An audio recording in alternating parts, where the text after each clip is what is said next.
Alright, good afternoon to you. Welcome back to Shaving with Fuzzy. I'm Fuzzy. How y'all today? So it's Thursday, afternoonish. I don't know, 3 o'clock, something like that. I don't know. I ain't paying no attention today. I'm off work. I've been laying around bed most all day. It's a good thing, trust me.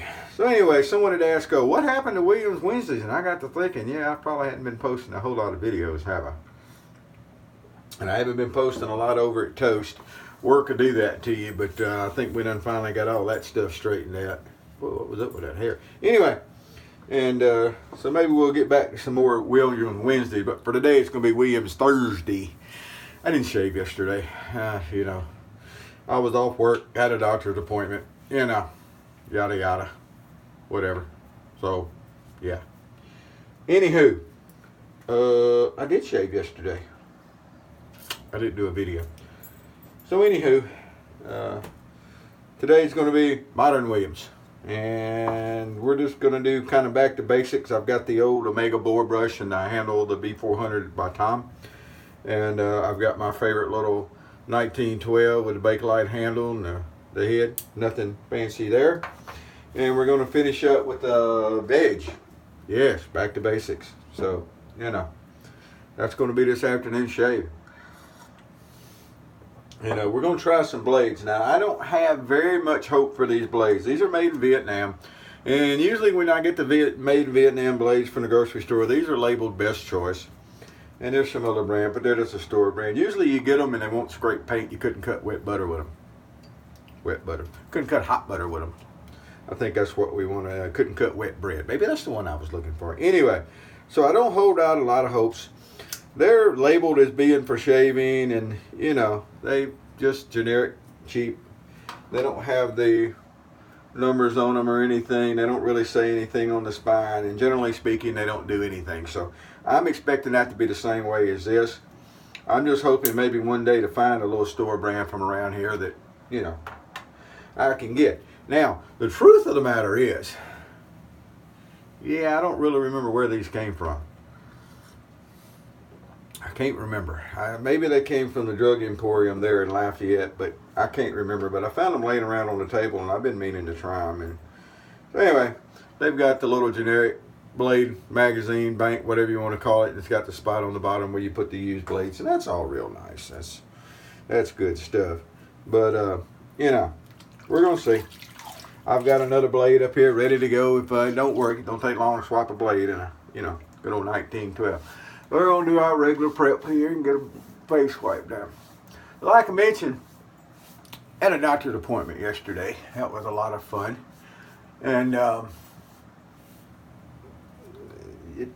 doctor's office is off of the interstate, off the drive over by the mall, whatnot. So there's a lot of traffic over there. And it got me thinking again, where do these people learn to drive? I don't know about where you're from, but down here, nobody knows what a blinker is. We've discussed that one before. Nobody knows what an acceleration lane is getting on the freeway, which we call an interstate here. Nobody knows. And nobody, when I go somewhere and I know where I'm going, I get into the lane I need to be in, and I pretty much ride that lane till I get off. That way I don't have to cut in and jump in and out of traffic and speed up and slow down. A lot of people think that's good driving. That ain't good driving to me. If you're speeding up and you're going up and you're cutting through traffic and you're cutting back in through traffic and you're forcing your way in and out, that means people got to slow down. That means people behind them slow down, and that means I got to slow down. I like using cruise control. I don't like slowing down all the time because somebody can't sit there and ride in traffic and got to try to jump and run ahead. Prime example.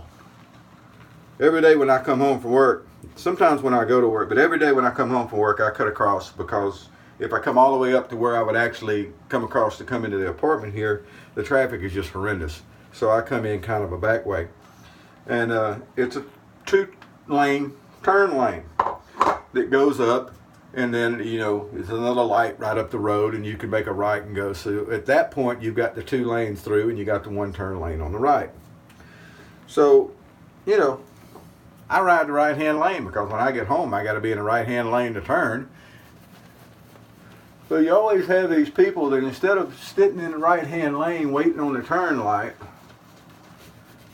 They get in the left-hand lane, then they speed off from the light, and they run up and they slam into the right-hand lane so that they can get over into the next right-hand lane to make a right-hand turn. So they go across 2 lanes of traffic instead of just staying in the lane and driving. What do you think happens when they go speeding up and they run over and they crash over into the lane? Everybody behind them's got to stop. Well, not stop, but slow down. Maybe stop is an exaggeration. They got to slow down. Why should I have to slow down? Because you're impatient and won't sit in a lane and wait on a light. And people think they're good drivers when they do. So look at me, I got all this horsepower. I can go. Yeah, well, you know, I've driven stuff with horsepower before. You know, right now I drive a 2001 Expedition because my Ram is in the shop. But it does have the 5.4, so you know it's not a slug, even if it's not exactly a Maserati. But you know, these people, where do you people learn to drive? And then to get on the freeway thing, that happened the other day. You have acceleration lanes, and if you're going freeway speed when you merge in the traffic, it's a whole lot easier than if you're running 50 miles an hour, maybe a little slower. Like, really, people? I don't understand people. Okay, just as I expected, this blade is garbage, so we're not even going to try that. If you go to the grocery store, or you go to your dollar store, or you go to whatever store, and you look around, and they've got the made in Vietnam single edge blades that look like they're a really good deal, leave them there, unless you want to scrape paint. I'm not even sure they'll scrape paint. Anyway, getting on the interstate, and you got all these people that are driving well below the speed limit, trying to merge into traffic. And around here, traffic moves pretty good. The speed limit is 60 going through the city. And that at best, on the best days, is just a suggestion. Proper blade makes everything a whole lot better. So I'll put a treat blade in if anybody's interested. I love the treat. I love the carbon steel blades. You know, people that like the stainless coated blades, God bless you. Bless you, little hearts. That's so sweet. But, you know. And I realize, you know, you do have to dry off the carbon steel blades. There's actually a little bit more work involved in them. I understand. I get it. My CCW instructor kept using that term. Yeah, I get it. I understand. He called me an idiot a few times in a real nice way because fuzzy open carries. And that's, most people see that as a very foolish thing to do. I get it. I understand why. But it's what I do. And maybe once I've finished paying my state tax to get my CCW, now that I've gotten the course, maybe I'll change my mind. But for right now, I open carry. My Second Amendment right, and I exercise it. So anyway, so people, you know, they go up and they're just eating up on their state because they're timid and they're sitting back there behind the wheel and driving. And it's like, you know, don't get on the interstate then. Just stay at home. Not that complicated, people. I don't like people slowing me down. Now, I don't race around. I generally run speed limit plus 5. That's usually what I do, truth be known about the matter. But, you know, still, if I want to run 5 over and they're running 5 or 10 under, boy, I dang near beat holes in the steering wheel and the armrests and the dash. Yeah, Fuzzy doesn't do well with that. Alrighty. Man, that's a nice William shave. We're going to trim up around the goatee. I may have to trim the goatee back. I've been trying to let it grow out some because most people seem to like that. I like it. But the problem being over here on the left side, over here you'll notice it starts to curve and fold over. So maybe, I don't know, maybe I can put some of that beard crap in there and comb it out like you would, you know, sometimes you slick your hair back. I sometimes slick my hair back when I have enough hair to slick back. Maybe I need to do that and then I can leave it kind of long.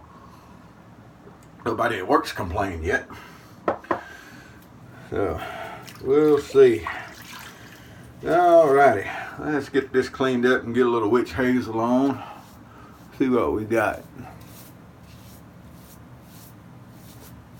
I can't remember now if I shaved yesterday or not. I'm pretty sure I did. but I don't remember. Been more than 5 minutes ago. I know when I go to the doctor's office, I try not to use like a strong aftershave. I try to use something that's fairly light, if I use anything at all, because I know, you know, sick people around a doctor's office, sometimes a strong scent can adversely affect them. I don't want to do that. Not people in a doctor's office. People out walking around, I don't care if they like how I smell. But in a doctor's office, you know, it's sick people. And I had to go to the oncologist one time, and that was a big thing that they made sure when they set up your appointment and everything was to tell you not to wear aftershave or cologne, because people on chemo can have really sensitive stomachs.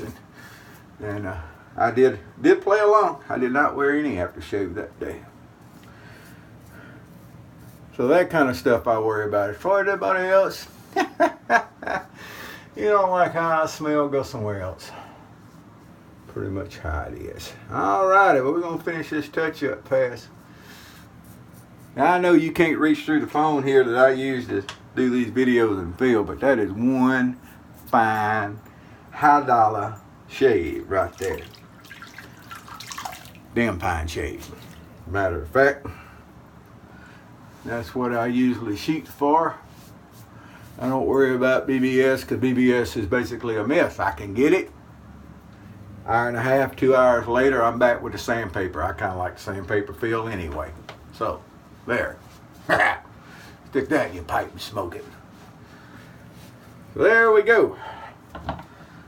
Very, very, very nice shave. With the simple little tools, we've got a, this is an Omega 90, if I remember correctly.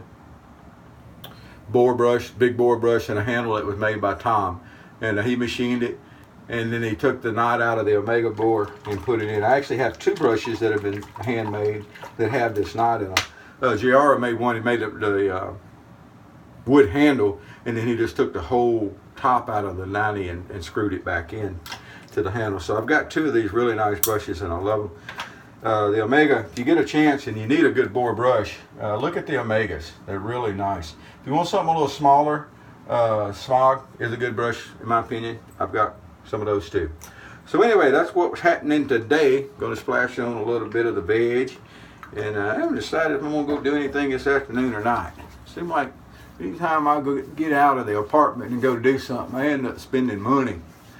Yeah, I don't need to spend money, but anyway, there we go. So now we smell good, we look good, we feel good. Life is good. All right. Hope it's as good for you as it is for me. I appreciate all the new subscribers that I'm seeing. A few people asking questions. Great. I'll get back to you as quick as I can. And like I always say, I'm trying to get back to being more into the online work. Just keeps me busy. So sometimes that's the way it goes. So anyway, wherever you are, whoever you are, whatever you're doing, happy shaves to you.